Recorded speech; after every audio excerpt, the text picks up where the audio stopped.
Naranasan niyo na bang mabuli ng dahil sa itsura niyong hindi masikmurang tignan ng iba? Kung hindi pa, maswerte kayo. Ako kasi, buong buhay ko ay nilalayuan ng mga tao dahil sobrang pangit ko raw. Wala ako ni isang kaibigan na tanggap ako. Ang malala pa ron, inisip ng mga tao na isa akong aswang. Magandang araw po sa inyong lahat. Ako si Samantha at ibabahagi ko sa inyo ngayon ang hindi kaaya-ayang pangyayari sa aking buhay. Kasama ng aking Lola Perla na kasing pangit ko raw, sabi ng mga tao. Lola, bilisan niyo pong tumakbo at baka mahuli tayo ng aswang na yon. Teka lang naman, Apo. Alam mo namang masakit na ang tuhod ko. Itiisin niyo na lang po, kesa naman po mahuli at malapa pa tayo ng aswang. Sino ba naman kasing may sabi sa yung aswang itong humahabol sa atin ngayon? Abay, malamang po na aswang talaga yun. Sino ba namang ordinaryong taong aakyat ng nyug tapos biglang lilipad? Baka naman ibon lang yon, Iha. Ano pong ibon? Hindi po yun ibon, La. Ang laki-laki niya po, tsaka narinig niyo naman kung gaano kalakas ang ingay paglipad nun. Paano ka nga nakakasiguro, Iha? Nakita mo bang itsura nun? Ang dilim-dilim na kaya? Ano ba naman kayo, Lola? Bilisan niyo na nga lang po ang pagtakbo dyan. Ayusin mo rin yung flashlight mo, hindi ko makita ang dinadaanan natin, Apo. 10:00 na ng gabi nang makauwi kami ni Lola Perla mula sa kumare niya roon sa kabilang baryo. Birthday kasi ng bunso ng kanyang kumare at inimbita siya, kaya sinama niya na rin ako. Yun nga lang, ginabi kami ng uwi kahit maaga naman sanang natapos ang selebrasyon.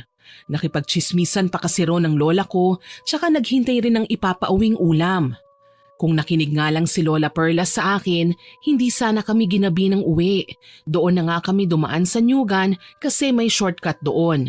Kung sa kabahayan kami dadaan, matatagalan kaming makarating sa bahay. Sa kasamaang palad, ayun na nga ang nangyari. Tahimik lang kaming naglalakad ni Lola Perla nang bigla akong makakita ng dambuhalang tao sa itaas ng nyug. Ang ikinagulat ko pa ay nang bigla itong lumipad at hinabol na nga kami. Buti na lang talaga nagawa naming makatakas sa pangyayaring yun. Ay, sa wakas, nakauwi rin tayo. Madali ka't ikandado mo na yung pintuan, Apo. Opo, Lola. Walang yang nilalang na yon. Gusto pa yata tayong lapain nun. O di naniwala na po kayong aswang yon. Hindi nga sana kasi wala namang masamang aswang dito sa baryo natin. Pero ano pa bang magagawa ko? Nakita ko na. Mabuti naman po kung ganon. Akala ko aabutin ako ng umaga sa pagkumbinsi sa inyo na aswang po yun eh. Pero bakit naman lumilipad yun, Samantha, Apo? Hindi kaya manananggal yun? Abay, malay ko po. Ang mabuti pa matulog na lang po tayo. Nababanas pa rin po ako dun sa bruhang nakaaway ko kanina sa handaan eh. Nakaaway? May nakaaway ka, Iha? Sino naman yon? Hindi ko po kilala. Basta wala naman pong bago. Inaasar pa rin po niyang itsura ko. Aba, loko yun ah. Bakit hindi ka nagsumbong sa akin kanina, Apo? Naipagtanggol sana kita. Abala po kayo sa pakikipagchismisan dun sa kumari nyo. Naku, pasensya ka na, Apo. Hayaan mo na lang sila. Ang mahalaga ay wala kang tinatapakang ibang tao. Hayaan mo silang mamroblema sa itsura mo. Wow, Lola. Di parang sinasabi nyo na rin pong pangit talaga ako. Hay nako, hindi ganun ang ibig kong sabihin. Basta magpakumbaba ka lang. Huwag mo silang papatulan. May sayad yata sa utak ang mga yan at wala nang magawa sa buhay. Napabuntong hininga ko ng malalim, tsaka nagpaalam kay Lola na papasok na ako ng kwarto ko para matulog. Pero ang totoo, nahihirapan na akong makatulog. Bata pa lang, lagi na akong binubuli ng mga tao dahil sa kapangitan ko. Hanggang ngayon, hindi pa rin nawawala ang pambubuli na yon kahit dalaga na ako. Nahihirapan pa rin akong tanggapin ang katotohanan yon.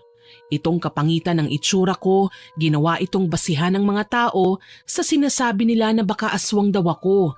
Ito rin ang dahilan kung bakit nandito ako nakatira sa lola ko rito sa baryo.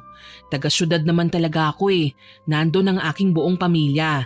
Kaya lang, halos araw-araw na akong binubuli doon at umaabot pa sa puntong sinasaktan na ako ng pisikal kahit wala naman akong ginagawa sa kanila.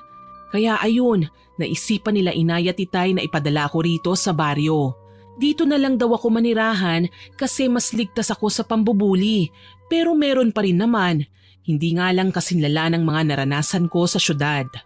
Maya-maya pa, nakarinig ako ng boses ng aswang na parang sumisigaw. Kaya wala sa oras akong napatulog bigla dahil sa kaba. Kinaumagahan, maaga akong ginising ni Lola Perla. Late na akong nakatulog kaya inaantok pa ako, pero pilit niya talaga akong ginigising. Bakit po ba, Lola? Ang aga pa po, oh. Aba, anong maaga tanghali na, oh? Sumikat na nga ang araw, apo. Lola naman tignan niyo nga po ang orasan, oh. 6:00 pa lang po. Kaya nga tanghali na. Abay, batugan ka talagang bata ka. Kasi naman po late na tayong nakauwi kagabi. Bumangon ka na nga lang dyan at may lakad pa tayo. Samahan mo ko. Po, lakad na naman? Diyos ko la, araw-araw na lang po ba tayong may lakad? Hoy apo, gabi tayo lumakad kagabi, kaya hindi yun matatawag na araw-araw. Ewan ko po sa inyo, corny nyo. Saan na naman ba tayo pupunta ngayon? Kay Lorenzo. Po, sino yun la? Bago kong kakilala na manghihilot. Ang sakit-sakit kasi ng likod ko, apo. Baka nalamigan ito kagabi. Taga saan naman po yan? Dito lang sa baryo natin. Bagong lipat yun, apo. Kung hindi ako nagkakamali, magdadalawang buwan pa lang yata siya rito. Napailing na lang ako tsaka napakamot ng aking ulo. Bumangon na nga ako at nagtungo sa kusina para magluto pero nakapagluto na pala si Lola. Naunahan niya ako roon kaya kumain na nga rin ako. Tapos na raw siyang kumain. Pagkatapos nun, niyaya niya na kagad ako na aalis na raw kami. Hindi niya na rin ako pinaligo kasi wala naman daw pinagkaiba. Pangit pa rin daw ako. Ayos talaga ang Lola Perla kong yun. Dumadagdag pa sa pang-aasar sa akin. Pero syempre, hindi naman ako nasasaktan kung si Lola ang mambubuli sa akin kasi alam ko namang palabiro lang yun. Tsaka syempre pareho naman kaming pangit. Naglalakad lang kami papunta doon sa bahay ng sinasabi niyang Lorenzo. Pagdating namin, walang tao sa bahay. Sobrang tahimik.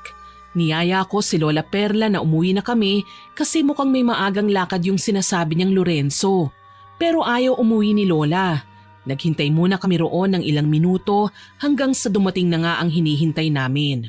Gaya ng inaasahan, may katandaan na nga talaga ang lalaking yun, pero mas matanda nga lang si Lola. Magandang umaga, Lorenzo. Uy, Lola Perla, ikaw pala yan. Magandang umaga rin sa'yo. Wala ka bang mahalagang lakad ngayon? Magpapahilot sana ako Ang sakit ng katawan ko. Saktong-sakto, wala akong lakad. Sino pala itong kasama mo? Si Samantha, apo ko. Manang-mana sa'yo ha. Magandang umaga, iha. Magandang umaga rin po. O siya, tuloy kayo sa loob. Pasensya na't maliit lang ang espasyo nitong bahay ko ha. Ako lang naman kasi ang mag-isang nakatira rito Walang problema, Lorenzo. Ano nga pala yung bitbit mo? Ulam ba yan? Ito? Oo, karning baboy. Binili ko sa palengke. Mura pa kasi, hindi pa nabibili ng mga komprador. Kaya pala maaga kang lumakad. Buti naman at naabutan mo pa. Oo nga Mawalang galang na po, Mang Lorenzo. Nakasisiguro po ba kayong sariwayang nabili niyong karne? Oo naman, iha. Sariwang-sariwa talaga ito. Ganun po ba? Mukha po kasing hindi na sariwa Medyo nangangamoy na po Nangangamoy? Hindi naman. Naku, baka hindi ka lang sanay sa amoy na to, iha. Ganito talaga ang amoy niyan, malansa. Mukhang kakaiba po kasi talaga ang amoy, Mang Lorenzo. Ano ka ba, apo? Tumahimik ka na nga lang dyan. Hayaan mo na yung karne niya. Totoo naman po kasi, Lola. Ang baho-baho. Pasensya ka na rito sa apo ko, Lorenzo, ha? Ganito talaga yan Hindi kasi marunong kumilatis ng karne. Wala yun. Ganito na talaga mga kabataan ngayon. O siya, maupo muna kayo rito at kukunin ko lang sa silid ang mga gamit ko. Pasimple kong inoobserbahan ang bahay na yon habang wala pa si Mang Lorenzo. Palinga-linga ako sa paligid. Wala naman akong nakikitang kakaiba pero may nararamdaman akong hindi tama. Hindi na nga ako mapalagay roon hanggang sa lumabas na si Mang Lorenzo sa silid niya. Sinimulan niya na kagad hilutin ang lola ko. Tahimik lang akong nakaupo roon habang nakatingin sa kanilang dalawa. Kung ano-ano na lang ang pinag-uusapan nila hanggang sa matapos na nga. Inabutan ni Lola Perla ng salapi si Mang Lorenzo at tinanggap naman ito ng huli. Pagkatapos nun, nagpaalam na kami ni Lola para umuwi. Habang naglalakad nga kami pabalik sa bahay, hindi ko maiwasang pag-usapan ng tungkol sa lalaking yun. Parang may mali kasi sa kanya. Lola, wala po ba kayong napapansing kakaiba kay Mang Lorenzo? Kakaiba? Ano naman yon, iha? Hindi ko nga po maipaliwanag Basta po, parang may mali sa kanya. Mali? Ano ba yung sinasabi mo dyan? Parang pamilyar po kasi sa akin ang postura niya. Hindi ko lang po talaga matandaan kung saan at kailan ko ba nakita. Napaka-weirdo mo talagang bata ka. Huwag mo na ngang isipin yan. Hindi po Para po kasing ano Ano? Parang kasing laki niya po yung dambuhalang nilalang na nakita natin kagabi sa Niyogan. Ano? Diyos ko kang bata ka. Ang layo-layo kaya nun. Magkahawig nga lang po. Hay nako, ewan ko sa'yo. Ginawa mo pang aswang si Lorenzo. Sobrang imposible nun. Paano nyo naman po nasabing imposible yon? Kasi walang palyang nagsisimba ang taong yon kada araw ng linggo. Madalas ding nagpupunta sa simbahan kahit walang misa, nananalangin lang. Paano nyo naman po nalaman? Minsan nakikita ko, minsan naman naririnig ko sa mga tao. Talaga po? Oo, kaya tigilan mo na yung panghuhusga mo. Saglit akong tumahimik habang patuloy kaming naglalakad ng lola ko. Ayoko na sanang pag-usapan pa ang tungkol doon kasi hindi naman ako sigurado sa mga napapansin ko. Kaya lang, hindi ako pinatatahimik ng sarili kong utak. Pakiramdam ko, kailangan kong siguraduhin ang mga bagay-bagay para hindi na ako malito pa o magduda. Kaya nagsalita ulit ako.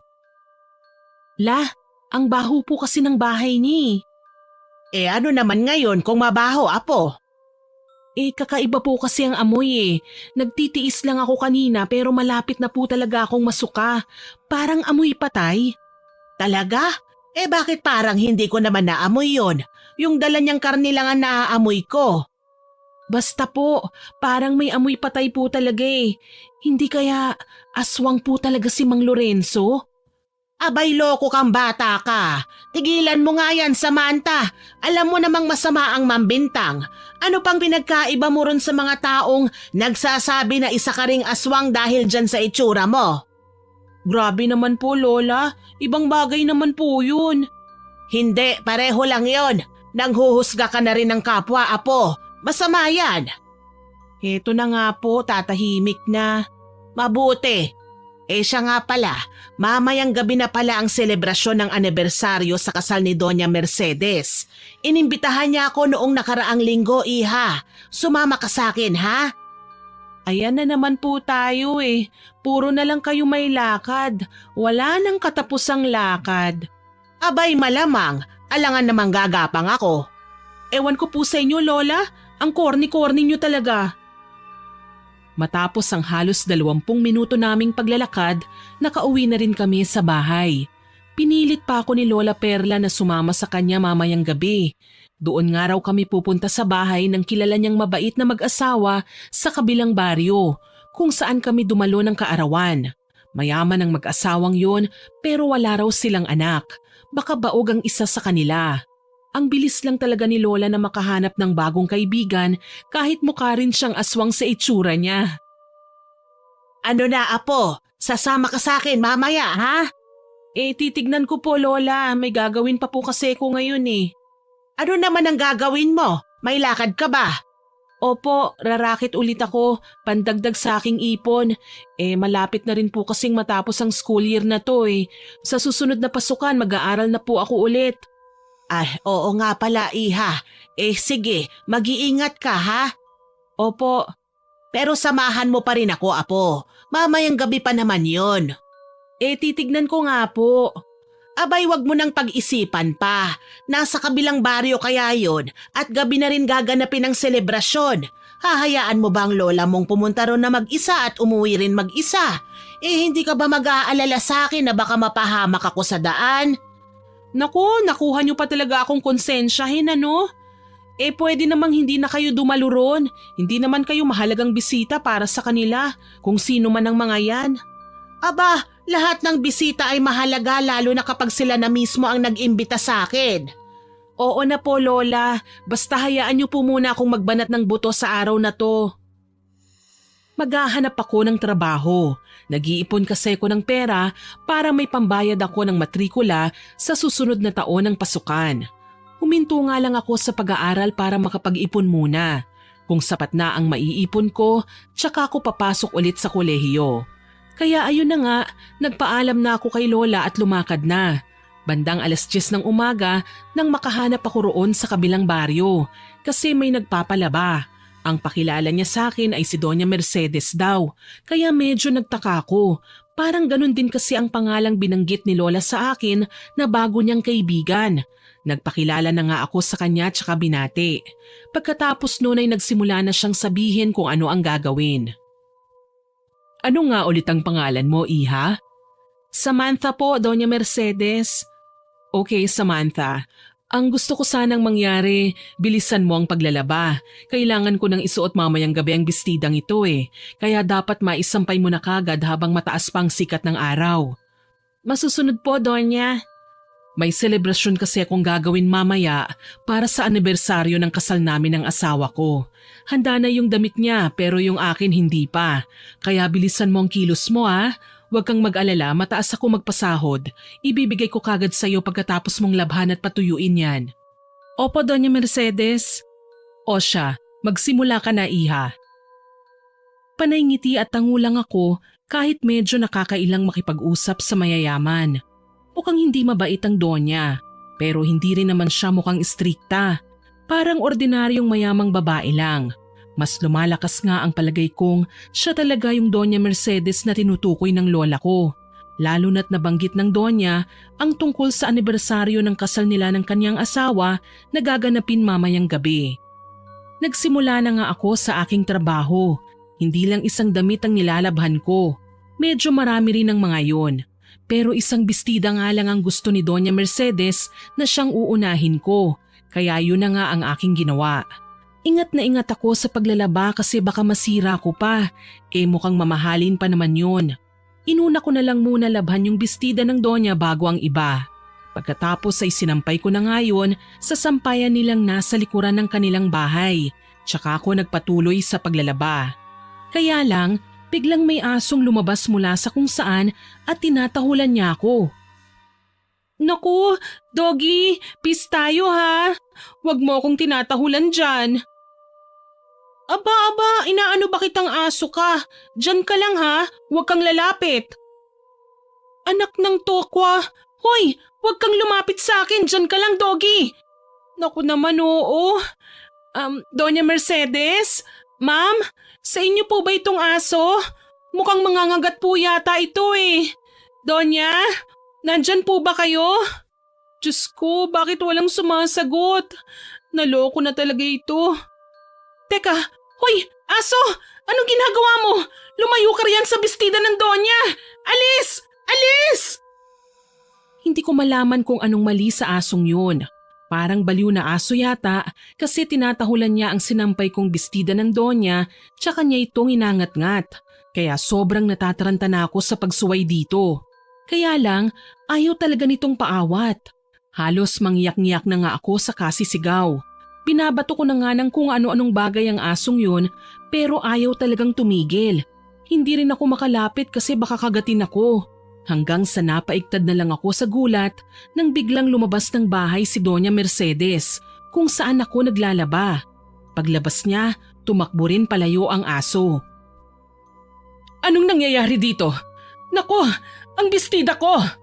Donya, anong nangyari sa bestida ko, Samantha? Mahabaging langit, bakit gusot-gusot na ito? Kasi po, yung aso po Anong aso? Kinagat po ng aso, Donya. Nilalaro niya po at… Ano? At hinayaan mo lang? Bakit mo hinayaang punitin ng asong yun ang bestida ko? Pasensya na po talaga, Doña Mercedes. Hindi ko po alam ang gagawin ko Natakot po ako sa aso, mukhang nangangagat po kasi. Diyos ko naman, hindi mo man lang ba naisip kung gaano kamahal ang bestidang ito? Tapos hinayaan mo lang na masira?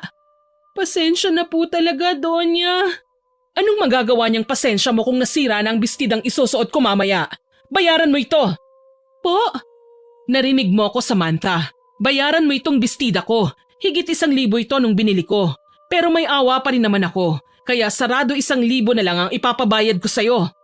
Po, pero wala po akong ganung kalaking halagang pera, Donya. Abay, problema mo na yan. Basta bayaran mo ito. Nakiusap ako sa Donya na wag niya na akong pagbayarin kasi masyadong malaki ang halagang yun para sa akin. Ipinaglaban ko rin ang karapatan ko na hindi ko naman yun kasalanan dahil ang asong ligaw naman ang sumira nun. Tsaka kung lalapitan ko ang aso, baka makagat pa ako at magka-rabies. Kaya lang lalong nagalit si Doña Mercedes sa pangangatwiran ko. Umuusok na ang ilong niya sa galit. Bigla ko tuloy naalala ang sinabi ni Lola Perla na mabait daw ang Doña Mercedes na ito. Walang dudang nagkamali ang lola ko. Panay pagkukumbaba pa rin ako sa Donya hanggang sa may lalaking biglang dumating na sa hula ko ay asawa niya.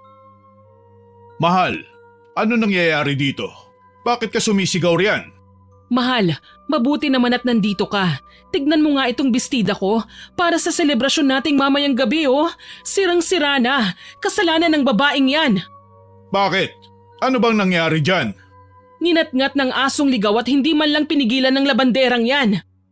Pasensya na po talaga. Hayaan niyo po, babayaran ko po yan. Ay naku, ikaw talaga Mercedes.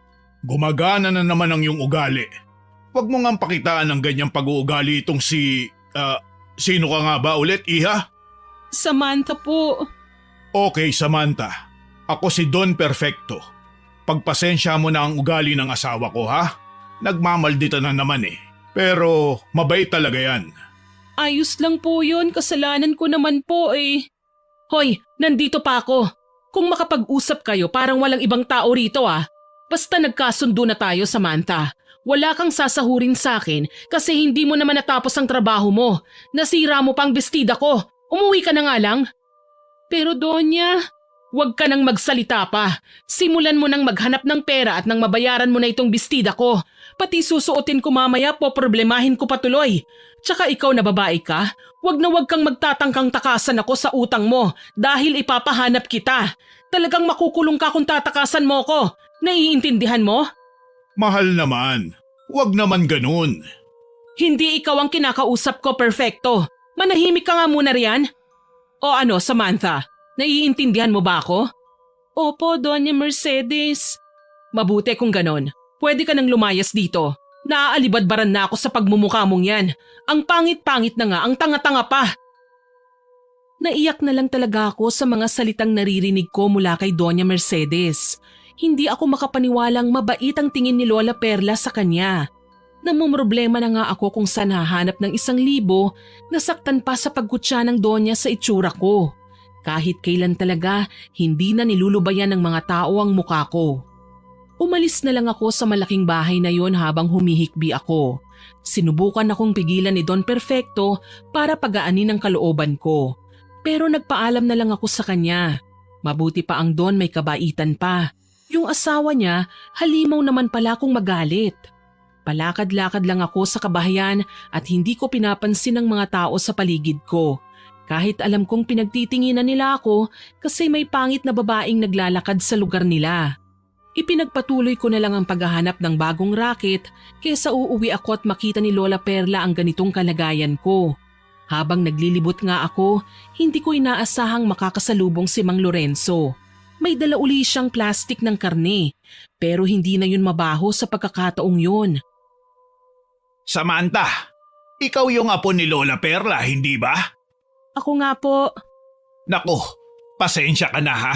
Muntik na kitang hindi nakilala. Ang gulo-gulo kasi ng buhok mo, Iha. Saka, Hindi ako magaling sa pagtanda ng itsura. Ay, siya nga pala.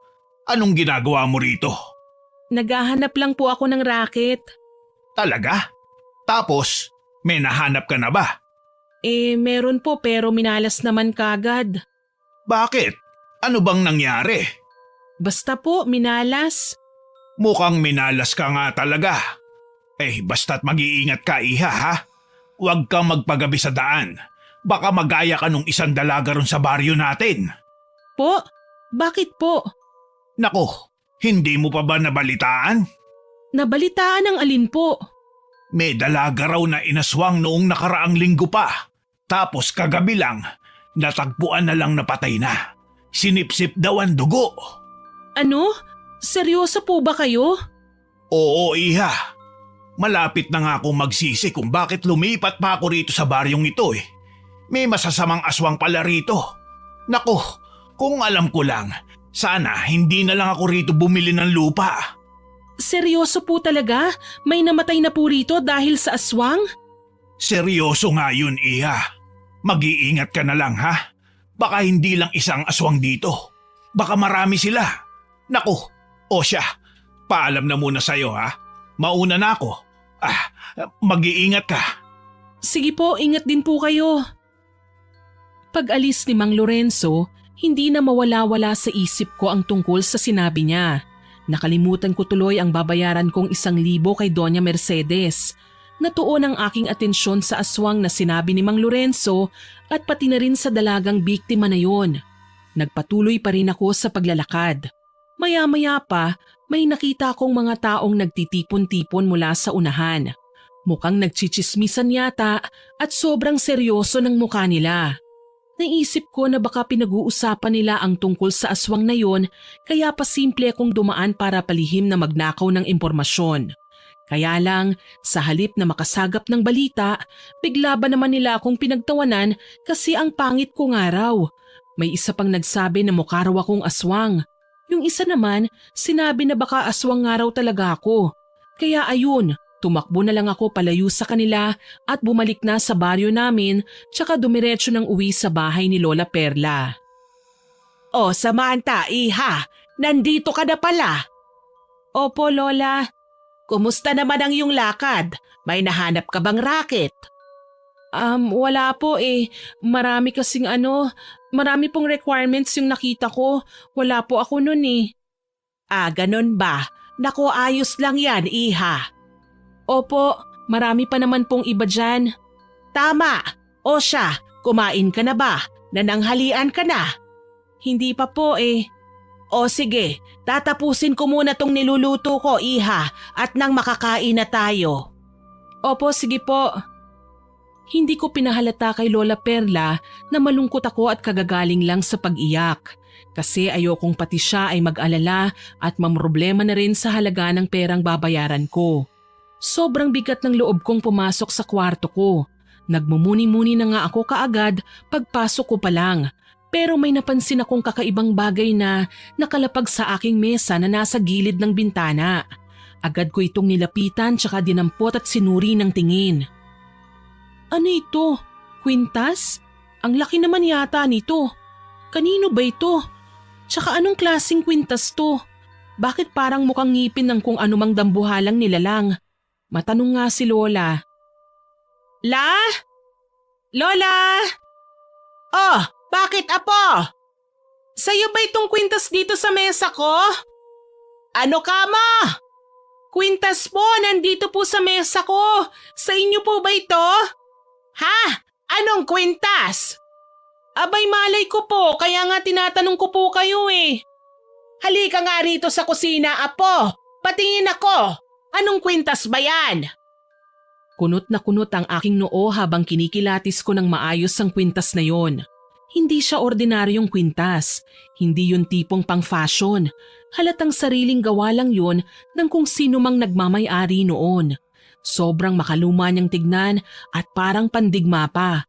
Yun bang sinasabi nilang anting-anting? Ganon ito kung titignan ng mabuti. Kaya pagdating ko sa kusina, nilapitan na kagad ako ni Lola bago pa man ako tuluyang makalapit sa kanya. Ano ba yan, apo? Yun na nga po ang itatanong ko sa inyo, La. Kanino nang galing yan? Aba malay ko po, hindi ko nga po alam eh. Kaya nga tinatanong ko po kayo, baka sa inyo po ito. Ano? Hindi hindi sa akin yan. Wala naman akong ganyan, apo. Tsaka anong klaseng kwintas ba yan?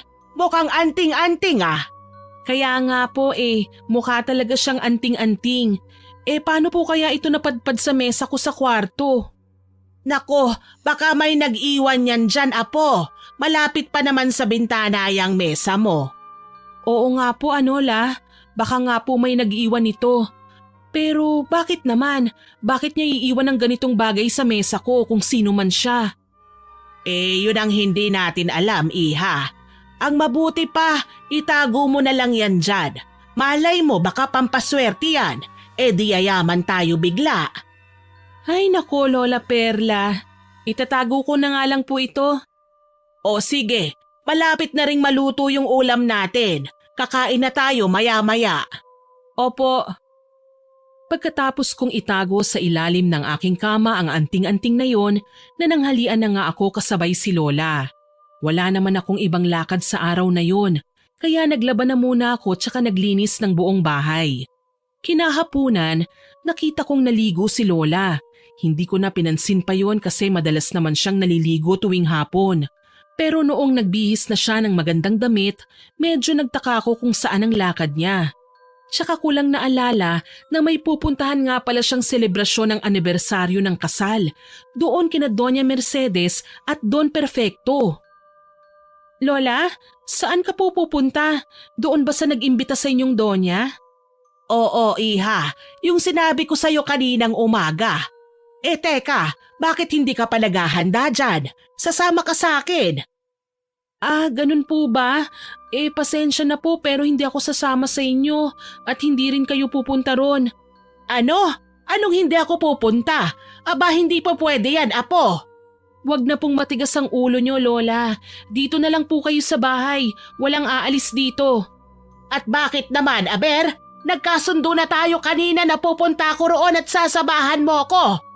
Opo, pero nagbago na po ang isip ko. Hindi kayo pupunta ron. Bakit nga? Bigyan mo ko ng magandang dahilan. Kasi po, may panganib. Oo, tama. May panganib na po rito sa baryo natin. Hindi na po ligtas na gumala tuwing gabi. Ano? Paano mo nasabi? Ang sabi po ni Mang Lorenzo, may dalaga raw na biniktima ng aswang dito sa baryo natin. Sinipsip daw po ang dugo. Dalaga ba ka mo? Abay dalaga naman pala matanda na ako. Hindi ako matitipuhan ng aswang na yan. Lola, wag na nga pong matigas ang ulo nyo. Tsaka isa pa, masama po ang ugali nung sinasabi niyong Doña Mercedes. Ano? Aba, hindi totoo yan, apo. Siya pa nga mismo ang nag-imbita sa akin, hindi ba?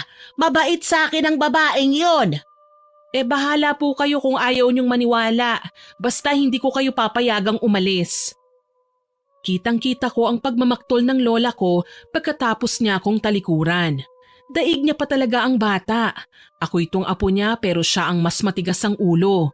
Sinubukan ko pang ipilit sa kanya ang pangit na ugali ni Doña Mercedes pero ayaw niya talagang maniwala.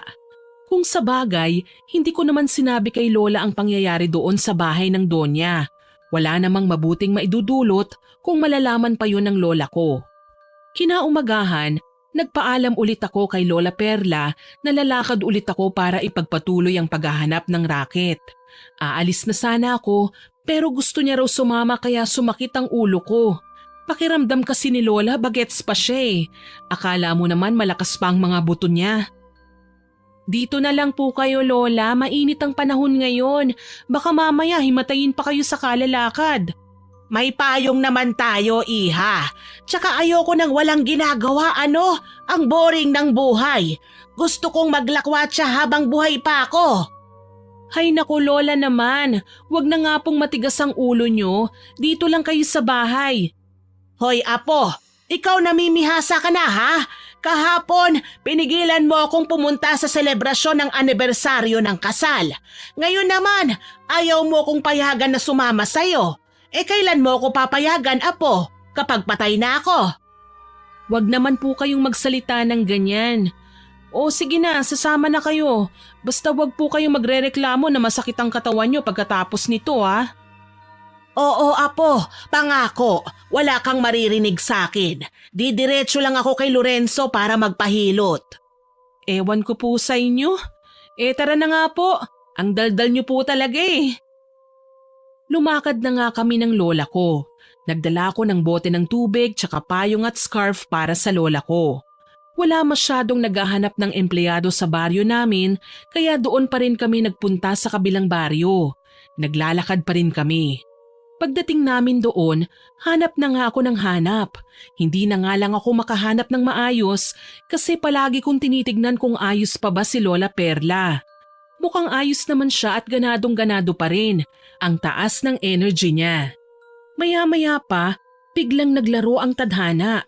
Nakasalubong namin sa daan sina Doña Mercedes at kasama niya ang asawa niyang si Don Perfecto. Mukhang galing sila sa palengke kasi may bitbit na basket ng mga gulay at prutas ang asawa ng Donya. Kawawa si Don Perfecto, naging tagabitbit lang ng pinamili nila. Pero mukhang mas kawawa yata ako sa pagtatagpo namin yon kaya balak kong manahimik na lang muna. Tignan mo nga naman ang pagkakataon no? Mabuti naman at nagkasalubong tayo rito, Samantha. Doña Mercedes, kayo po pala yan. Pasensya na po at hindi ako nakadalo sa selebrasyon nyo kagabi ha. Ito po kasing apo ko, hindi ako pinayagan. Talaga? Bakit naman daw? Ewan ko nga ba rito sa batang ito? Baka naman may kasalanan siya sa akin. Mahal, wag dito. Bakit? Wala naman akong ginagawa ah. Gusto ko lang naman paalalahanan si Samantha tungkol sa utang niya sa akin. Ano ho yun? Utang? Oo, Lola Perla. May malaking utang yan si Samantha sa akin. 1,000 piso. Po? Teka lang, 1,000 piso? Seryoso po ba kayo, Doña Mercedes? Paano po nangyari yun? Paano nagkautang sa inyo ang apo ko? Talagang hindi nagsabi sa inyo ang apo niyong yan, Lola? Wala pong nabanggit itong si Samantha eh.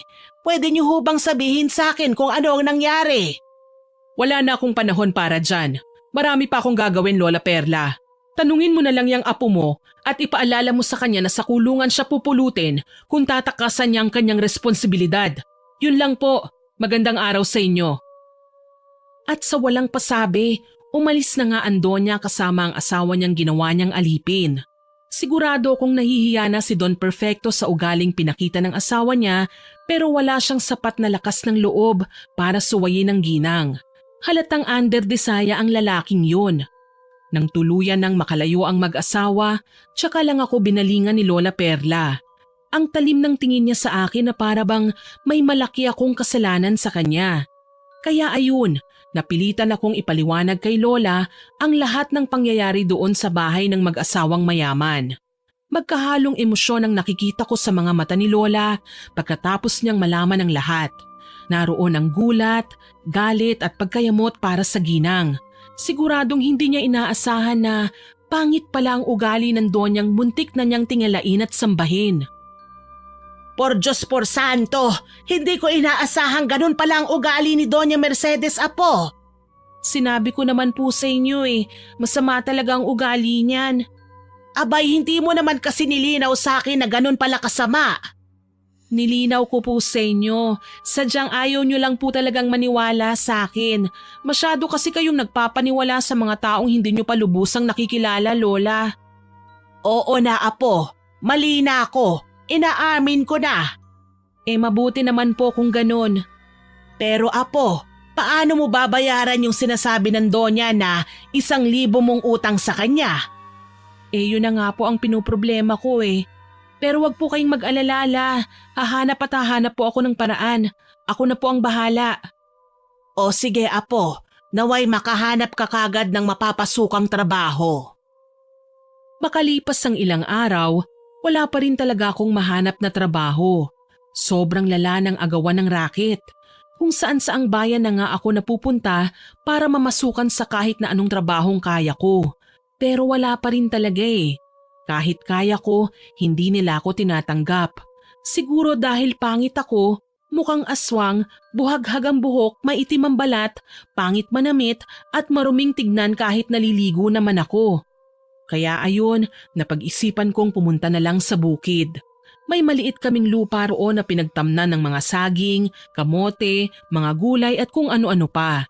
Titignan ko kung may mapapalaba ko roon at nang may maibenta ako sa palengke. Pagdating ko sa bukid, nakita ko ang isang buwig ng saging na medyo hinog na ang ibang bunga. Nilagari ko na nga ang puno ng saging para putulin yon. Habang abala lang ako sa aking ginagawa, napapansin kong parang may tao sa likuran ko. Kaya hinanap ko nga yun. Ganun na lang ang gulat ko nang bumungad sa aking paningin si Don Perfecto. Don Perfecto? Kayo po pala yan? Ano pong ginagawa niyo rito? Paano niyo nalaman na nandito ako? Magandang umaga, Samantha. Nagulat ba kita? Pasensya ka na ha. Nakita ko kasing may namumutol ng saging dito at medyo namukaan kita mula sa malayo kanina. Kaya nagtaka ako't lumapit na rito. Ikaw nga pala talaga yan. Opo, ako nga po ito. Sa amin itong sakahan eh. Ganun ba? Naku, magkatabi lang pala ang lupang pansakahan natin. Po? Talaga? Naku, ang galing naman po. Nagsasaka po pala kayo? Sa yaman niyong yan? Naku, hindi iya. May mga binabayaran ako magsasaka na siya mag-aasikaso rito sa lupa namin. Nandito lang ako dahil tinitignan ko mga pananim nila. Naku, maganda po yun. Nga pala, nagkita na lang din tayo rito. Sa'yo ko na lang ipapagawa ang garden sa bahay namin. Alam kong nangangailangan ka ng pera, iha. Opo eh. Anong klaseng garden po yan? Flower garden para sa misis ko. Babayaran kita, iha. May mga buto na rin ako para sa bulaklak na gusto ni Mercedes. Ano? Payag ka bang magtrabaho? Naku, payag na payag po. Ilang araw na kaya ako naghahanap ng trabaho sa kabilang baryo, pati sa bayan. Mabuti kung ganun. Pwede ka na magsimula bukas. Pumunta ka na lang sa bahay, ha? Sige po, Don Perfecto. Darating po ako. Sige. Mauna na ako, iha. Sige po, ingat po kayo. Napayes kaagad ako pagkatalikod ni Don Perfecto sa akin. Sobrang saya ko sa pagkakataong yon. Hulog talaga ng langit ang Don na yon. Tinuloy ko na nga ang ginagawa ko roon sa sakahan. Pagkatapos nun, umuwi na kagad ako sa bahay ni Lola Perla. Dala ko ang isang kalahating sako ng mga na-harvest naming pananim at isang balita para kay Lola. Hindi na nga ako nagpatumpik-tumpik pa at sinabi ko na kagad sa kanya ang trabahong lumapit sa akin. Gaya ng inaasahan, gulat na gulat din ang Lola Perla ko. Ni hindi nga siya makapaniwala na nakahanap ako ng trabaho sa mga sandaling hindi ako naghahanap nito. Masaya ako sa balitang yan, Apo. Pero sigurado ka na bang tatanggapin mo yan? Opo, La. Paano si Doña Mercedes? Mukhang may personal na galit pa naman sa'yo ang babaeng yon. Baka mamaya, hindi ka sahuran nun kasi may utang ka pa nga. Hindi naman po siguro, Lola. Si Don Perfecto naman po ang magpapasahod sa akin eh. Pero kung pipigilan siya ni Doña Mercedes dahil nga po sa utang ko, di ayos pa rin po. Para lang din akong nagtrabaho sa kanila para pambayad ng utang ko. Kung sa bagay, may punto ka riyan, iha. O siya, kailan ka raw magsisimula? Bukas daw po, pwede na. O sige, iha. Bukas din, pupunta ulit ako sa bahay ni Lorenzo. Po? Bakit naman po, La? Magpapahilot ulit ako, Apo. Sumasakit na naman kasi ang likod ko eh. Hindi na kinakaya ng ointment. Ganun po ba? Gusto niyo po bang samahan ko na kayo? Ano ka ba, iha? Hindi na. Asikasuhin mo na yung trabaho mo. Sigurado po kayo? Malaya naman po akong magdesisyon kung kailan ko sisimulan ng trabaho ko doon. Hindi na, Apo. Kaya ko namang pumunta ng mag-isa roon. Sige po, sinabi niyo yan ah. Kayo pong bahala. Kinaumagahan, maaga na nga akong gumising para maghanda na. Maaga akong nagluto at naglinis ng bahay, tsaka ako nagpaalam kay Lola Perla na aalis na ako. Habang naglalakad ako papunta sa bahay ni Don Perfecto, narinig kong nag-uusap ang grupo ng mga marites sa baryo namin. Akala ko ay nanlilibak na ulit sila pero hindi pala. Ang lakas naman kasi ng boses nila kaya naririnig ko talaga kung sinong pinag-uusapan. Tungkol sa aswang. May pinaghihinalaan na raw sila kung sino ang aswang sa baryo namin. Kaya medyo napukaw ang interes ko. Kunwari nagpapahinga lang ako saglit pero nakikinig na pala sa kanila. Doon narinig ko ang pangalang Lorenzo. Agad akong kinabahan kasi wala naman akong ibang kakilala sa baryo namin na may pangalang Lorenzo. Yun lang talagang tagahilot ni Lola Perla. Nang maalala kong pupunta si Lola sa bahay ni Mang Lorenzo, para akong tinamaan ng kidlat sa sobrang kaba. Kaya ayun, tumakbo ko ng mabilis pabalik sa bahay namin. Nagulat ako sa inabutan ko. Biglang nandoon na si Mang Lorenzo sa bahay at mukhang may malalim silang pinag-uusapan ni Lola Perla. Kaya takang-taka ko. Ang sabi kasi ni Lola, siya ang pupunta kay Mang Lorenzo pero ibang nangyari. Nagtago na lang ako at palihim na nakikinig sa kung anumang seryosong pinag-uusapan nila. Naibigay niyo na ho ba sa apo ninyo ang anting-anting na para sa kanya? Oo, Lorenzo. Nilagay ko lang sa mesa niya. Hindi niya alam kung kanino galing yun. Hindi niya alam? Bakit? Hindi ko sinabi. Nagkunwari lang ako na hindi ko alam kung kanino galing. Hindi ba siya nagtataka kung saan o kanino yun nanggaling? Siyempre, takang-taka ang apo ko. Pero pinili kong wag sabihin sa kanya dahil hindi ko rin alam kung paano ipaliwanag. Ang mahalaga ay nandun yun sa kwarto niya at mapoprotektahan na siya nun. Kung sa bagay, Oo, ano nga pala ang mahalagang sasabihin mo sa akin at napasugod ka rito sa amin, Lorenzo? Pupunta sana nga ako sa inyo nakumpirma ko na ang matagal ko ng hinala, Lola Perla. Hinala? Ano yun? Kaya pala may kakaiba akong nararamdaman tuwing makakaharap ko ang mayamang mag-asawa na yun. Kasi mga aswang talaga pala sila. Ano? Paano mo nasabi? Alam mong aswang din ako, Lola Perla. Matagal man bago ko nakumpirma, pero nakikilala ko pa rin ang kalahi ko. Masasama nga lang sila. Alam ko na ang dahilan kung bakit wala silang anak hanggang ngayon. Talaga? Bakit nga ba? Yun ay dahil kinain nila ang panganay nilang sanggol. Kinain din ang ikalawa na sana nilang anak. Mga halimaw talaga ang mag-asawang yun. Ano? Mahabaging langit. Totoo ba yan? Oo, Lola Perla. Totoong totoo. Ako mismo ang nakarinig mula sa mga bibig nila. Paano mo naman narinig? Nag-imbestiga ako.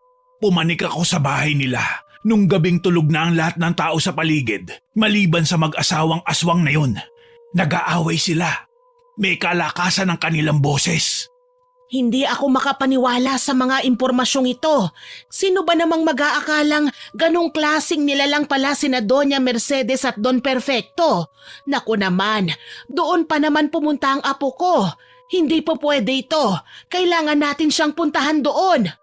Hindi na po kailangan, Lola. Nagulat sina Lola Perla at Mang Lorenzo sa biglaan kong paglabas mula sa aking pinagtataguan at biglang sumabat sa usapan nila. Gaya ni Lola, hindi rin ako makapaniwala sa aking naririnig. Masyadong mahirap paniwalaan ang mga yon at talagang hindi ako naniniwala sa mga bagay na sinasabi ni Mang Lorenzo sa lola ko. Pakiramdam ko ay nagsisinungaling lang ang lalaking yon. Para bang may masama siyang balak kay Lola at sa akin din. Kaya nag-iimbento siya ng kung ano-anong kwento. Samantha, iha, nako, mabuti naman at nandito ka pa. Bakit bigla kang napauwi? Ayos ka lang ba? Hindi pa po ako nakakarating sa bahay ni Don Perfecto. May narinig po kasi kung hindi maganda mula sa mga sabi-sabi ng iba Narinig? Ano naman ang narinig mo, iha? Bakit hindi nyo na lang po tanungin si Mang Lorenzo? Ha? Bakit? Ano bang meron? Ano ang ibig mong sabihin, Samantha? Narinig ko po ang pinag-usapan nyo. Aswang kayo, hindi ba? Oo, tama ka nang narinig. Pero hindi nyo kailangan matakot sa akin. At bakit hindi? Kayo na po mismong umamin na aswang kayo at lahat ng aswang sa mundong ito ay dapat lang nakatakutan. Pumapatay kayo ng mga tao. Hindi totoo yan, iha. Oo nga't aswang ako. Pero hindi ako isang masamang aswang. Tama, Apo. Mabait si Lorenzo. Sa katunayan nga, binigyan ka niya ng anting-anting para may magamit kang panlaban sa mga aswang. Diyos ko naman po, Lola. Binigyan ako ng anting-anting na panlaban sa mga aswang. Pero ang nagbigay sa akin, isa ring aswang. Sa tingin niyo po ba maniniwala ako sa bagay na yan? Samantha, Iha, hindi kita pinipilit na paniwalaan ako. Ang gusto ko lang ay mag-iingat ka. Lalong-lalo na sa mag-asawang mayaman na yun dahil totoong masasama silang aswang. Baka mapahama ka pa sa pagpunta mo roon. Pasensya na po pero hindi ako maniniwala sa inyo. Wala kayong sapat na patunay. Ang mabuti pa po umalis na kayo at umuwi na. Salamat sa pagpunta rito. Sinubukan pa ni Lola Perla na ipagtanggol si Mang Lorenzo sa akin. Pinilit nila akong maniwala sa sinasabi ng lalaki na kesyo aswang daw sina Doña Mercedes at Don Perfecto. Kung si Doña Mercedes lang, mas maniniwala pa akong aswang siya kasi sobrang pangit ng ugali niya bagay maging aswang. Pero si Don Perfecto, naku masyadong malayo. Hindi ka panipaniwala ang paratang na yun ni Mang Lorenzo. Ang bait kaya ni Don Perfecto. Kaya ayun, umalis na nga lang ng bahay si Mang Lorenzo. Uuwi na raw siya sa kanila. Si Lola Perla naman, pinipilit akong pigilan na umalis ulit para magpunta sa bahay ni Don Perfecto. Hindi naman ako nagpatinag sa lola ko. Talagang pupunta ako ron kasi trabaho yon. Sobrang hirap kayang makahanap ng trabaho. Sa huli, hindi ako napigilan ni Lola Perla pero kapalit yon ng pagsama niya sa akin para daw mabantayan niya ako kahit papaano. Pagdating namin doon, nandun na nga kagad si Don Perfecto. Naghihintay sa akin sa labas ng bahay nila. Magandang umaga po, Don Perfecto. Magandang umaga, Iha. Oh, may kasama ka pala. Lola ko po, si Lola Perla. Ganun ba? Magandang umaga sa inyo, Lola Perla. Magandang umaga rin po, Don. Ano nga po ulit ang pangalan ninyo? Perfecto, La. Don Perfecto. Oo, tama.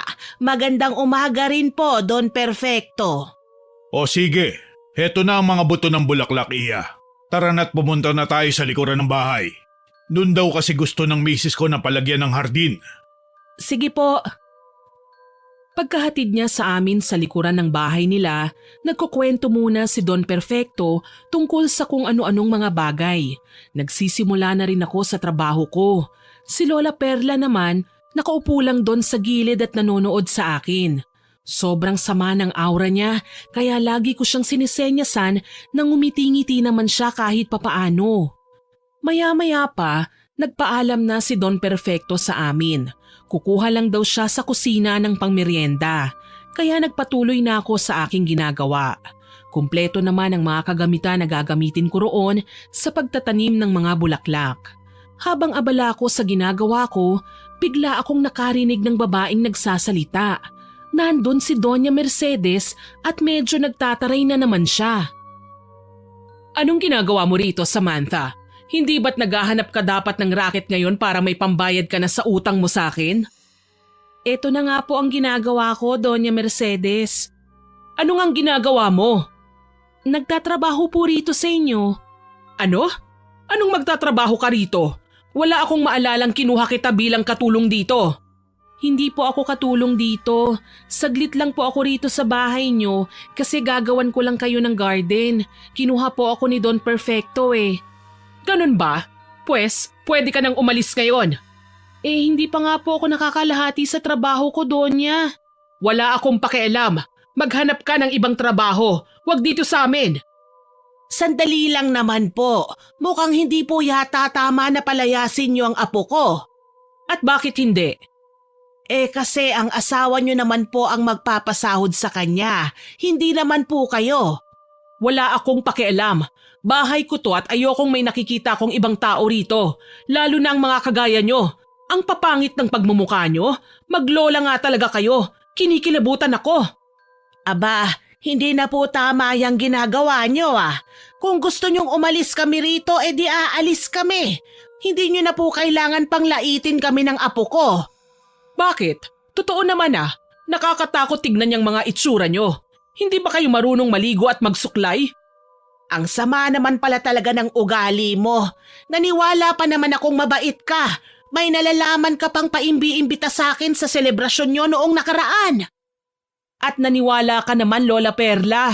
Naku, ang hina rin pala ng utak nyo eh. Sa tingin nyo ba papapasukin ko ang isang bisitang kagaya nyo kung sakaling dumating ka nga noon? Hindi ako makapaniwala sa'yo, Doña Mercedes. Halika na nga, Apo. Umuwi na tayo. Po, Lola, hindi pa po ako pwedeng umuwi. Tatapusin ko pa po itong trabaho ko rito. Tsaka hindi pa po bumabalik si Don Perfecto, oh. Baka magtaka yun. Huwag nang matigas ang ulo mo, Apo. Umuwi na tayo.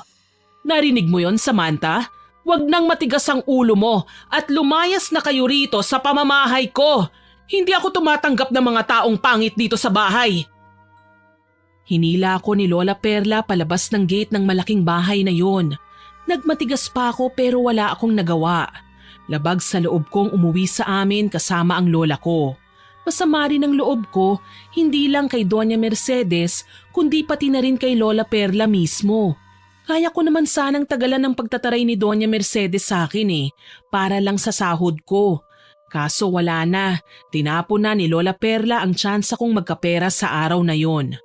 Tuloy hindi ko napigilang ilabas ang sama ng aking loob kay Lola nang makarating na kami sa amin. Ano ba naman kayo, La? Kung gusto niyo pong umuwi, pwede naman umuwi na lang po kayo rito nang kayo lang po. Bakit talagang sinama niyo pa ako? Abay, alangan namang iwanan kita ron, Iha. Mapanganib na nga ang mag-asawang yon. Sobrang sama pa ng ugali ng Donya.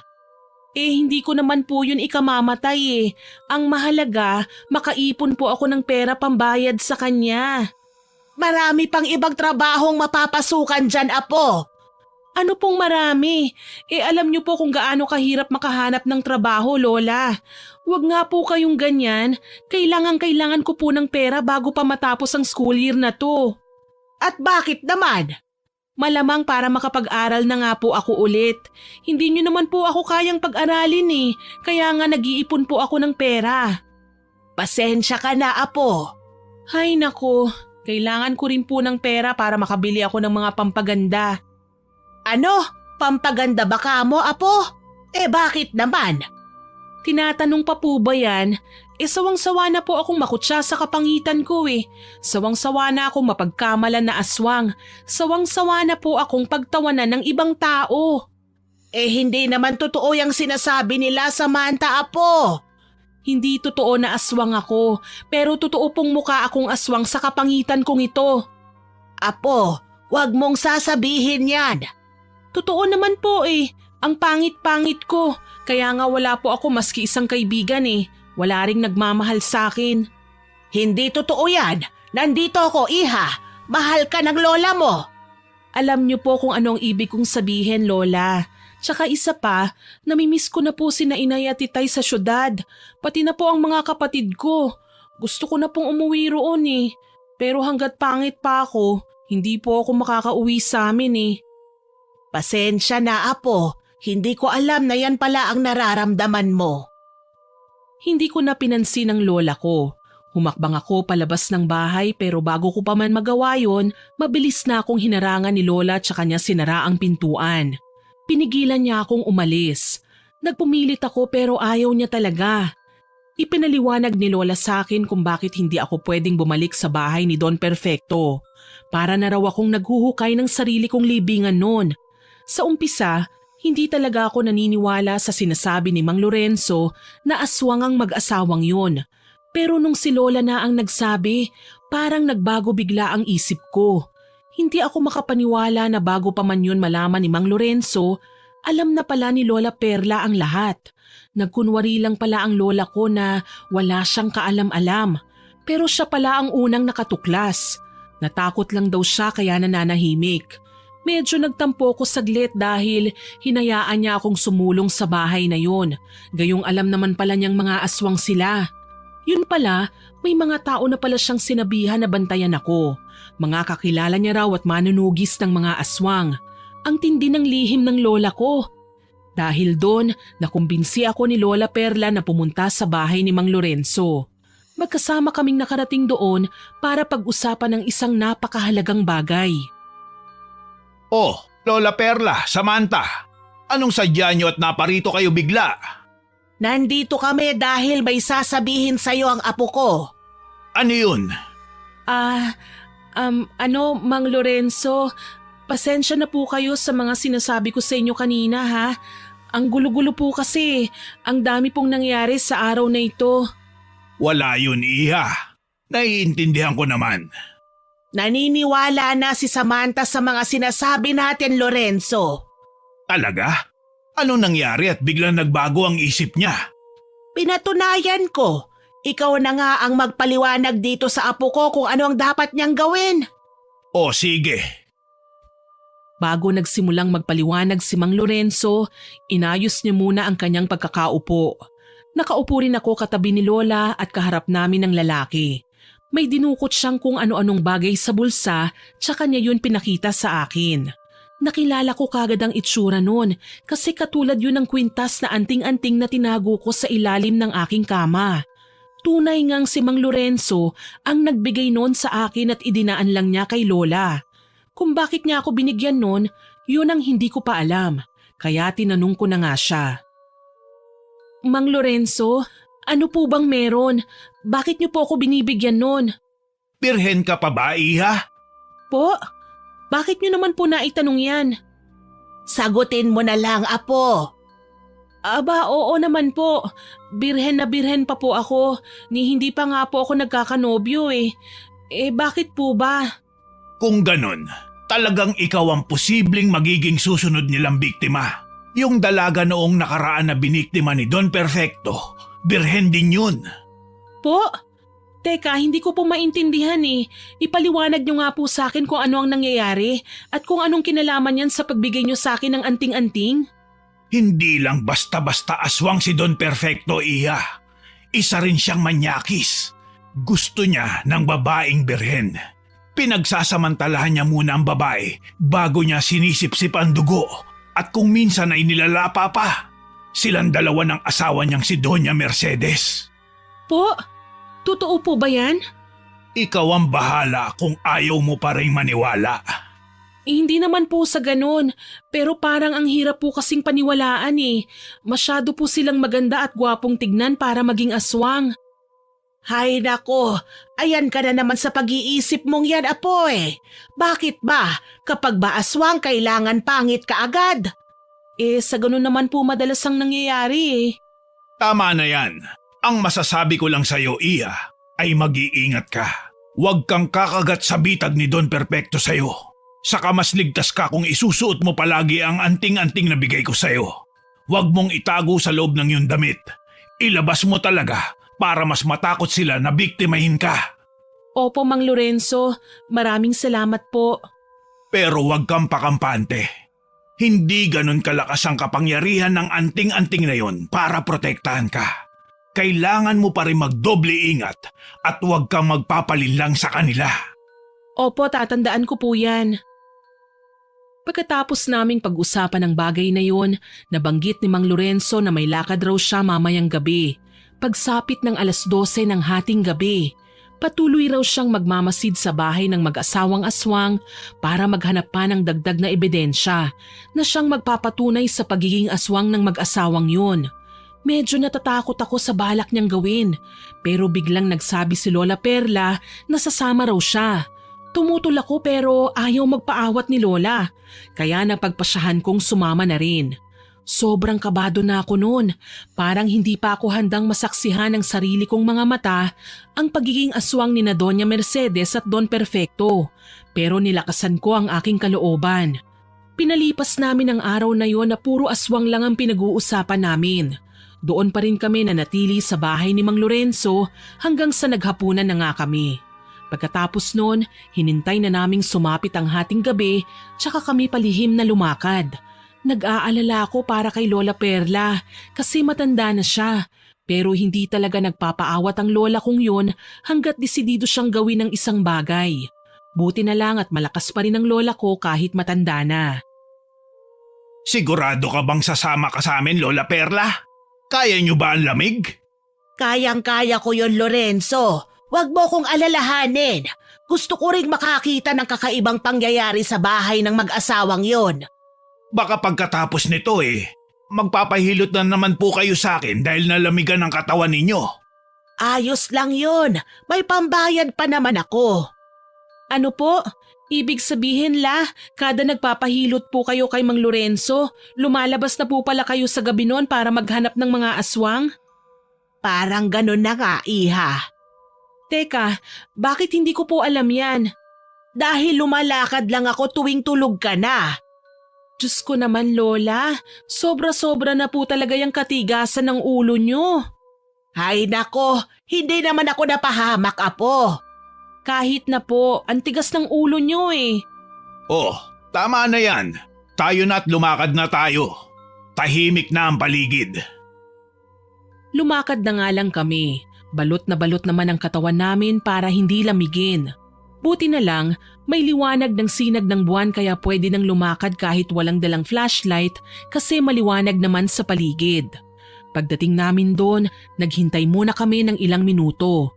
Nagtatago kami sa madilim na bahagi ng damuhan at nagmamasid lang sa bahay. Gusto ni Mang Lorenzo na pasukin namin ang gate pero hindi kayang umakyat ni Lola Perla. Lalong hindi niya rin kayang tumalon kaya nandun lang kami sa labas. Maya-maya pa may nakita nga kaming kakaiba. Nagbubulungan lang kaming tatlo habang nag-uusap. Si Don Perfecto, Lola. Oo, apo. Ano kaya yung dala niya sa itim na plastic? Hindi ko po alam Bakit po may dala siyang pala? Hindi ko rin alam, iha. Pero masama ang kutob ko. Sa tingin ko may ililibing siya. Po? Ililibing? Ano naman kaya yun? Mukhang mas tumpak itanong ang sino. Sino kaya ang ililibing niya? Ano? Seryoso po ba kayo dyan? Hindi malabong tama si Lorenzo, apo. Nakakakilabot naman po yan. Naninindig tuloy ang mga balahibo ko. Pupunta na si Don Perfecto sa likuran ng bahay nila. Oo nga, tara na't sundan natin. Lilipat tayo ng pwesto. Oo, dahan-dahan lang po Huwag kayong lumikha ng ingay. Ingat na ingat kami habang naglalakad papunta sa bagong pwesto para makita namin si Don Perfecto mula sa malayo. Para kaming mga magnanakaw sa kinikilos namin. Buti na lang at walang alagang aso ang mag-asawang yun, kaya walang tumatahol sa amin. Kasi kung meron, talagang kanina pa kami nahuli. May ilan silang kapitbahay pero medyo malayo ang pagitan ng bahay nila mula sa isa't isa. At saka mukhang wala ring mga alagang aso ang mga naninirahan doon. Pagdating na nga namin sa nilipatan naming pwesto, nakita naming may nililibingang parang karne si Don Perfecto. Parang may dugo pa nga Doon niya yun nilibing sa area kung saan ko dapat gagawin ang garden. Lola, ano po yung nililibing ni Don Perfecto? Sino nga, iha? Sino? Sigurado kung tao yan. Malakas ang kutob kung mga bahagi ng katawan ng tao yung nililibing niya. Ganon din nga ang hinala ko, apo. Kadiri naman po yan. Parang gusto kong masuka. Shh! Tumahimik kayo. Baka mapansin niyang may tao rito. Opo. Siya nga pala, apo. Suotin mo itong anting-anting mo. Po? Naku, dinala niyo po pala ito? Oo, pinaghandaan ko na ito kung sakaling may ganitong klasing lakad tayo. Salamat po, Lola. Madali ka't isuot mo na. Opo. Siya nga pala, kung sakaling maamoy nila tayo mula rito, tumakbo ka na kagad kasama ni Lorenzo, apo. Ano po? Aba, hindi pwede yan, Lola. Sama-sama tayong pumunta rito kaya sama-sama rin tayong aalis. Tama ang apo mo, Lola Perla. Hindi ka namin iiwan dito. Ano ba naman kayo? Alam niyong matanda na ako at hindi na ako ganun kalakas tumakbo. Kailangan iligtas ang apo ko. Siya naman ang mas kailangan nila. Sigurado kung hindi na nila ako gagalawin dahil matanda na ako. Sigurado ka ba dyan, Lola Perla? Anak ng Tokwa, Doña Mercedes? Para kaming tinamaan ng kidlat sa matinding pagkagulat dahil sa biglaang pagsulpot ni Doña Mercedes mula sa likuran namin. Wala kaming kamalay-malay na nandun na pala siya at nakangising nakikinig sa pinag-uusapan namin. Dahil sa gulat ko, napaatras na nga ako nang wala sa oras. Ganon din si Lola Perla at Mang Lorenzo. Hindi kami nakakilos kagad kasi may mga lalaking kasama ang Donya. Parang mga tauhan niya yata kaya lalo akong kinabahan para sa kaligtasan namin. Nasa 5 yung mga lalaking nasa likuran ng Donya. Ang lakas ng loob niyong pumanhik dito? Hindi na talaga kayo nag-iisip Lola Perla, Samantha, tumakas na kayo. Ako nang bahala sa kanila. Ano po? Ang dami po nila Hindi niyo po sila kakayanin, Mang Lorenzo. Kaya ko sila, Iha. Magtiwala ka lang sa akin. Tumakas na kayo ng lola mo! At sinong may sabi sa inyong makakatakas kayo? Walang tatakas! Hulihin niyo ang 3 ito, mga bata! Bago pa man kami makatakbo, naharangan na nga kami ng mga lalaking tauhan ni Doña Mercedes. Mabilis nila kaming hinuli at ginapos, tsaka kami pinipilit na hilahin papasok sa gate ng bahay ng Doña. Nagpupumiglas kaming 3 pero hindi namin kaya ang lakas ng mga lalaking yun. Hanggang sa tuluyan na nga kaming makapasok sa bahay nila. Nandun naghihintay si Don Perfecto at talagang ang sama-sama ng pagkangisi niya sa amin. Ang dating malaanghel niyang muka ay napalitan ng malademonyong aura. Hindi ako makapaniwalang nagawa akong lokohin ng taong yun. Igapos niyo sa upuan ng mga bihag. Anong gagawin mo sa amin, Doña Mercedes? Maghintay ka lang, Lorenzo. Huwag kang atat. Hoy, bruha! Pakawalan mo kami rito! At bakit ko naman gagawin yon? Dahil wala ka namang mapapala sa amin! Anong wala? Nagpapatawa ka ba, tanda? Sa'yo at sa Lorenzong yan, baka wala akong mapapala. Pero kay Samantha… Bakit? Anong gagawin niyo sa akin? Hindi niyo naman siguro kailangan ng birheng gagahasain, ano? Patawa ka talaga, Samantha. Hindi ko kailangan yon. Pero kailangan ka ng aking asawa. Hindi ba mahal? Oo, mahal. Nababaliw na ba kayong mag-asawa? Paano nyo nakakayang sigmurain ang bagay na yan? Wala ka nang pakialam doon, Lorenzo. Oo, wala talaga akong pakialam. Pero hindi lang ako makapaniwala sa iyo, Doña Mercedes. Hinahayaan mo lang ang asawa mong tumikim ng ibang babae bago niya papatayin? Hindi ka ba naninibugho? Manibugho? Ano ako, bata? Huwag ka nang magtaka sa mag-asawang yan, Lorenzo. Hindi lang sila mga aswang kundi mga baliw rin. Nasisiraan na sila ng bait. Humalakhak ng sobrang lakas si Doña Mercedes, tsaka niya inutusan ng mga lalaking tauhan niya na bantayan kami. Pareho na kaming nakaupo sa silya roon habang nakagapos ang mga kamay namin sa likuran, pati na rin ang aming mga paa. Pagkatapos noon, umalis muna saglit si Doña Mercedes at sumunod naman ang kanyang asawa at ilang mga tauhan. 2 lalaki na lang ang nagbabantay sa amin. Hindi ko alam kung saan sila pupunta, pero masama ang kutob ko Mukhang may iba pa silang binabalak na gawin sa amin at ayoko nang isipin pa yon kasi lalo lang akong natatakot. Tahimik na lang akong humihiling na sana ay biglang magmilagro at makatakas kami roon. Makalipas ang maraming minuto, nagulat ako nang biglang kumalabog ng ingay. Pero mas nagulat ako nang makita kong si Mang Lorenzo pala yun na nakikipagsuntukan sa 2 lalaki. Hindi ako makapaniwalang nagawa niyang kalaga ng kanyang sarili. Wala akong ideya kung paano niya nagawa yun. Mag-iingat ka, Lorenzo! Huwag kayong mag-alala. Makakatakas tayo rito. Lola, paano nakalaga ni Mang Lorenzo ang sarili niya? Hindi ko alam, Iha, pero mahusay siya sa ganitong bagay. Hindi nagtagal, bagsak na nga sa sahigang 2 lalaki. Tuwang-tuwa ako na may halong matinding kaba. Kinalaga na nga kagad ni Mang Lorenzo si Lola Perla. Pagkatapos noon ay tsaka niya ako binalingan.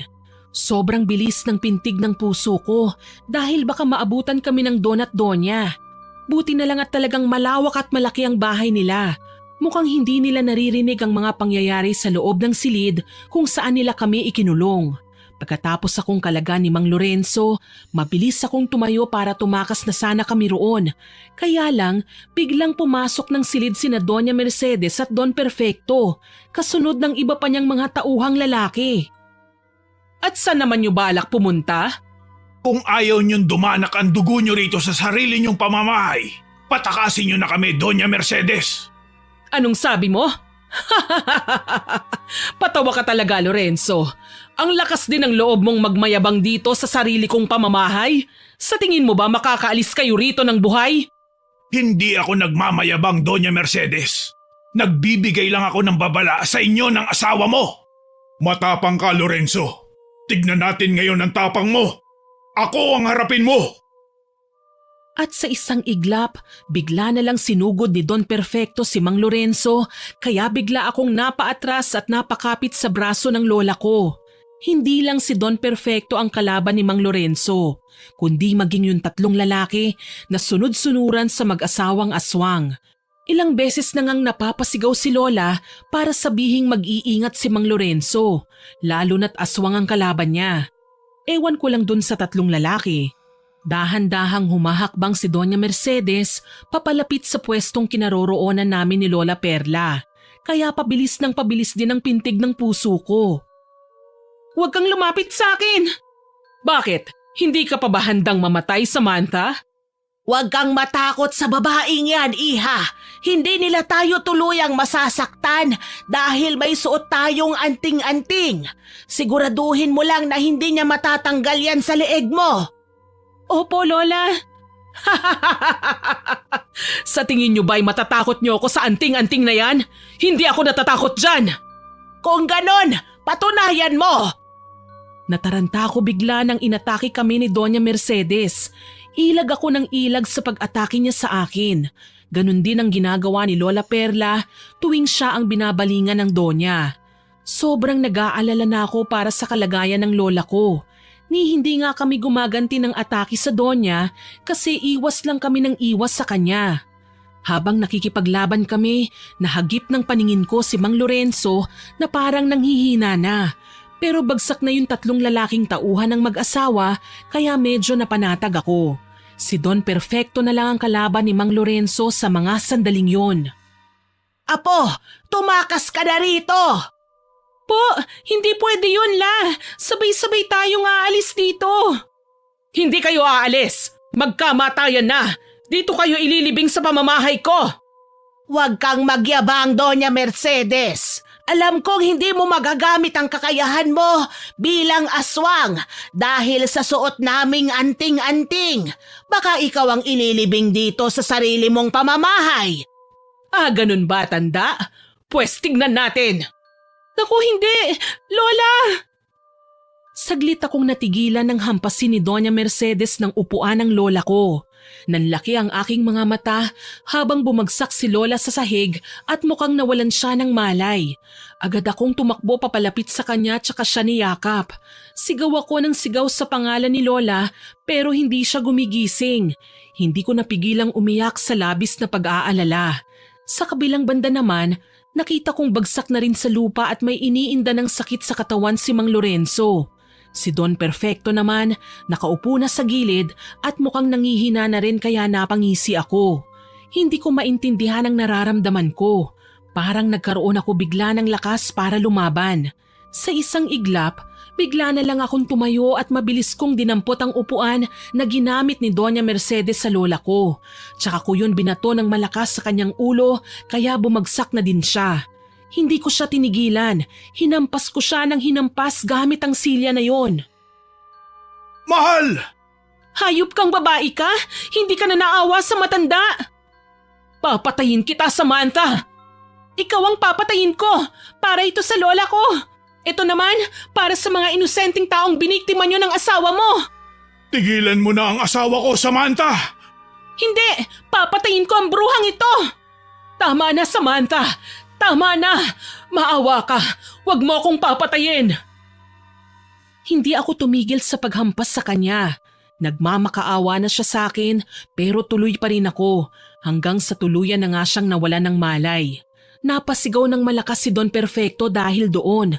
Siya naman ang binalingan ko. Nahihirapan na pala siyang makatayo. Huwag, Samantha! Maawa ka! Awa? Alam niyo palang salitang yan? Bakit hindi niyo ginamit sa mga taong nabiktima niyo? Hindi namin mapigilan ang sarili namin, Samantha. Mga aswang kami. May mga aswang na hindi masama, Don Perfecto. Bakit pinili niyong maging masama? Hindi namin piniling maging masama. Tinutugunan lang namin ang tawag ng aming tiyan, Iya. Likas sa amin yun. Mahirap labanan dahil ikamamatay namin yun. Pwes, kayo ang dapat na mamatay! Apo, wag! Hahampasin ko na nga sana ng silya ang ulo ni Don Perfecto pero napatigil ako nang biglang sumigaw si Lola. Doon ako parang bumalik sa aking sarili. Naisip ko bigla na kasalanan ng pumatay. Wala akong pinagkaiba sa kanila kung papatay rin ako, kaya binitiwan ko na kagad ang silyang yon. Nagwakas ang tagpong yon sa pagtakas naming tatlo. Hindi na makatayo pa si Don Perfecto kaya hindi niya kami napigilan. Si Doña Mercedes naman, hayun at wala pa ring malay. Dahan-dahan kong ginising si Mang Lorenzo at sa kabutihang palad, nagising naman siya. Tsaka kami sabay-sabay na umalis sa bahay na yon. Magmula noon tahimik na ang baryo namin. Nabalitaan kong lilipat na raw ng baryo ang mag-asawang yon at hindi ko alam kung saan. Pero bago sila umalis, bigla kaming kinausap ni Doña Mercedes at Don Perfecto. Humihingi sila ng tawad sa amin at nangangakong magbabagong buhay na raw sa malayong lugar. Leksyon na raw para sa kanila ang nangyari. Mukhang taus-puso naman ang paghingi nila ng tawad sa amin. Kaya ayun, umalis na sila ng tuluyan paglipas ng ilang buwan nilang pananahimik mula noong mabugbog namin sila. Ay, sa wakas payapa na rin tayo, Lola. Oo nga, Apo. Salamat sa katapangan mo. Hindi lang naman ako, La. Salamat din po sa inyo ni Mang Lorenzo. O siya, kumain ka na at papasok ka pa sa eskwelahan. Opo, Lola. Napangiti ako. Nakapag-ipon na ako ng pera para sa pag-aaral ko. Nakahanap na kasi ako ng magandang trabaho tuwing gabi. Estudyante sa umaga, tindera naman sa bakery sa gabi. Bukod pa ron, binigyan din ako ni Doña Mercedes ng malaking halaga ng pera kahit hindi ko na raw bayaran ang utang ko. Hindi yun bayad kundi tulong niya raw ha, para na rin sa konsensya nila ng asawa niya. Gamitin ko rin daw para sa pagpapaganda ko bukod sa pag-aaral. Kaya ayun, nagpapaganda na rin ako at inaayos na ang sarili ko, pero hindi na bumalik pa sa syudad. Napagtanto kong mas okay na pala ang buhay ron sa baryo. Sa lahat ng nangyari sa buhay ko, natutunan ko na kahit ang mga pinakamasamang tao sa balat ng lupa, kaya pa rin pala nilang magbago. Kaya wag nating huhusgahan ang masasamang tao. Wag din sana tayong manlait ng kapwa. Kung pangit sila sa paningin nyo, wag nyo nang ipamukha pa. Ang importante ay hindi kayo sinasaktan. Alalahanin natin na walang pangit sa mata ng may kapal dahil lahat tayo ay kanyang nilikha. Sana po ay nagustuhan nyo ang kwento natin ngayon. Pero bago ko po tapusin ito, oras na para sa ating shoutout. Shoutout po kina Ma'am Lita Dorico, Ma'am Catherine Alipio, Angelo at Amor Alipio, kay Rachel Cacalda na nag-birthday po noong August 23 at kay Sir Modesto Jr. Cacalda ngayong August 28 naman po ang birthday niya. Happy birthday po sa inyo! Hello din po kay Ma'am Elizabeth Dungca from Pampanga, kay Ma'am Abby Ruiz, kay Ma'am Wilma Leses, kay Sir Jerome Musa at kay Ira. Salamat po sa pakikinig nyo. Shoutout din po kay Ma'am Roda, Sanoda at Sabaresa family, sa Galedo family, kay Jeneline Jacobe, kay Annalyn Dablas, kay Ma'am Mary Biatin, kay Ma'am Arlene Castro Ramos, kay Mayra Notarte at Jenny Espiritu from Jensan, kay Ma'am Emma Dumato, kay Mergy Jade Arosa, kay Ma'am Rida de la Cruz, kay Dana at Jordan Gaton, kay Tryhard 9K Gaming, kay Iva Jean RG, kay Ma'am Vivienne Baterbonia na lagi pong nag-heart sa upload natin, kay Sir Ernesto De Vera na nag-comment po sa Selosang Dalaga upload. Ang sabi po niya, maganda ang kwentong ito at may aral. Hindi talaga mananalo ang masama sa kabutihan. Salamat po sa pagko-comment, sir. At sa mga regular listeners po natin na sina Ma'am Lydia Lopez, Ma'am Celestina Sigua, kay Rubilin Eneria at sa Eneria family, kay Ma'am Alma Flores, kay Ma'am Tina Dekit, kay Ma'am Rosalina Bugayon at Sir Richard Cayon, kay Lurian Vitalicio, kay Sir Lance, kay Crisgel Mamado, kay Ansky, kay Ma'am Ana Vencer Francisco, kay Ma'am Jonah Halog na nagbanggit po na may fake account po tayo at ninanakaw ang videos natin. Salamat po ma'am sa pagsabi para ma-report po natin yan. Kay Sir Cliven Dubalan, kay Ma'am Jane Engwa na lagi rin pong nag-heart sa mga upload natin, kay Ma'am Milrose Demate na nag-comment po sa selosang kaklase upload. Ang sabi po niya, "Good evening Miss Winnie, natuwa po ako sa ending ng kwento natin. Patunay na hindi po lahat ng masama ay walang awa. Salamat po sa pagko-comment ma'am." Shoutout din po kay Ma'am Queenie, kay Ma'am Cristina Santelices, kay Marybeth Cruz, kay Ma'am Emily Gandia, kay Papa Hens Vlog, kay Christ Jerusalem, kay Ma'am Maricel Pohas, kay Ma'am Lani Payuyo. Hello din po sa mga avid listeners natin na sina Ma'am Pamela Allen, Tootsie Roll, kay Ma'am Puresa Tagiwalo, kay Elgin TV Vlog, Ma'am Celine Yu at kay Ma'am Lotlot Soberano. Maraming salamat po sa lahat ng nakinig ng kwento nating ito. Abangan po ninyo ang mga susunod pa nating stories at huwag kalilimutang mag-subscribe, like, share and comment sa upload natin. Para din po mabilis nyong makikita kung may bagong upload tayo, pindutin nyo lang po ang notification bell para lagi po kayong updated kung may bagong upload po tayo. Pindutin nyo lang po ang notification bell para lagi po kayong updated kung may bagong upload po tayo. Muli, ako po si Miss Winnie na buong pusong nagpapasalamat sa inyong pakikinig.